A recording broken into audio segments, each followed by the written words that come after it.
మైలారం మట్టిలోన మాణిక్యమై వెలిగావు, మమతల పల్లెలోన పెద్ద దిక్కై నిలిచావు, అర్ధాంగి రజితకు అండగా నిలిచావు, కన్నబిడ్డ అక్షితకు కొండంత నీడయ్యావు.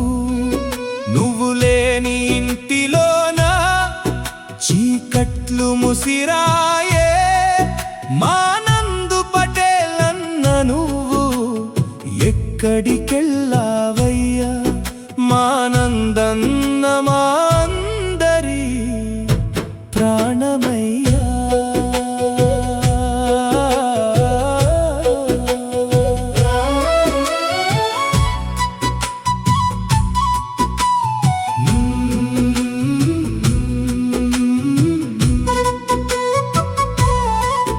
నీ భార్య రజిత నూరేళ్ల తోడుని వీడి వెళ్ళావా, బిడ్డ అక్షిత బంగారు భవిష్యత్తును విడిచి వెళ్ళావా.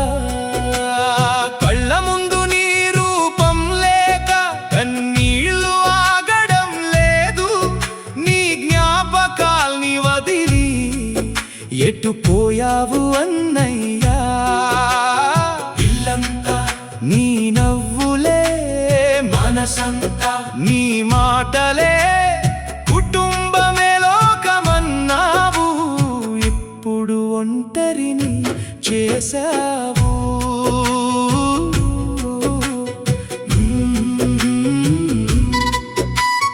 నరసింహులు సుమతమ్మల కడుపున పుట్టిన రత్నానివి, నలుగురు సంతానంలో చివరి వాడై మెరిసిన తేజానివి, చదువుకున్న మేధావివి, ఉన్నత స్వభావివి, కష్టమొస్తే ఆదుకునే కల్పవృక్షం లాంటి వాడివి. పెళ్ళిళ్ళకు పుస్తే మెట్టలు, పేదల చావుకు బియ్యం, నిరుపేదల కష్టాల్లో తోడుగా నిలవడమే నీ ధ్యేయం. ఇప్పుడు మమ్మల్ని వీడి వెళ్ళావా నందు పటేల్ గారు.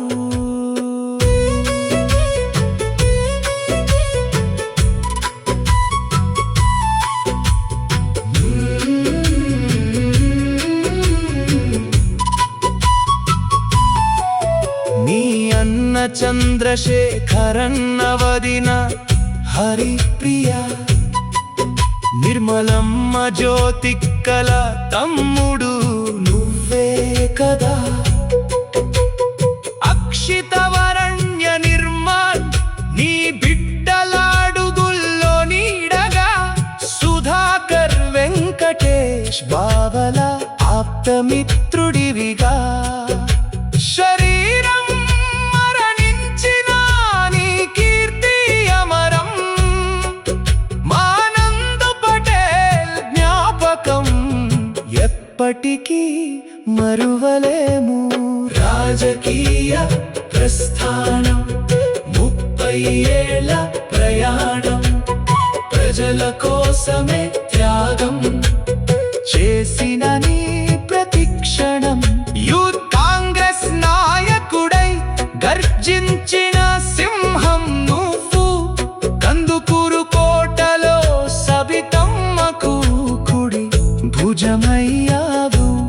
సర్పంచిగా 2 సార్లు, ఎంపీటీసీగా ఒకసారి, గ్రామ ప్రజల గుండెల్లో నిలిచావు ప్రతిసారి. మళ్ళీ పుట్టాలి మా ఊరి గడ్డపై నందు పటేలన్న, మళ్ళీ నడపాలి మా అందరినీ నీ ప్రేమానురాగాలతో. జోహార్ నందు పటేల్, జోహార్.